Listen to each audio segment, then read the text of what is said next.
ঝলমলে দুনিয়া ছেড়ে ধর্মের ছায়াতলে ফিরে আসতে দেখা যায় অনেক তারকাকে।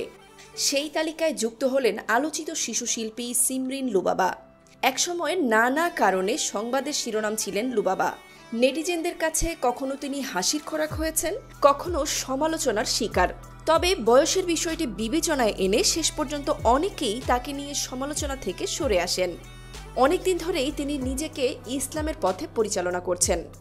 শোবিজ জগতের চাকচিক্য জীবন ছেড়ে এবার হাঁটছেন শান্তির পথে। নিজেকে এনেছেন ইসলামের ছায়াতলে। তবে শোবিজ থেকে পুরোপুরি সরে যাননি। তিনি নিয়মিত ব্লগিং করছেন।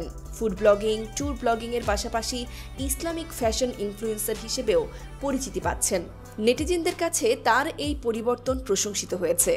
সম্প্রতি রোববার সামাজিক যোগাযোগ মাধ্যম ফেসবুকে দীর্ঘ এক পোস্ট দিয়ে নিজেই সেই পরিবর্তনের কথাই জানালেন লুবাবা। পোস্টের লুবাবা লিখেছেন, আমার এই পরিবর্তন 1 বছরের মতো।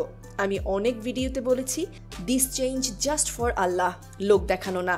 আমি যেই ব্র্যান্ডগুলোর সাথে কাজ করি তারা জানেন, যদি কখনো কাজের মাঝে নামাজের সময় হয়, আমি আগে নামাজ শেষ করি, তারপর কাজ করি।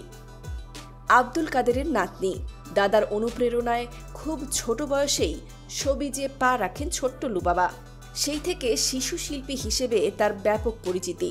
নিয়মিতই কাজ করে যাচ্ছেন বিজ্ঞাপন, নাটক ও সিনেমায়।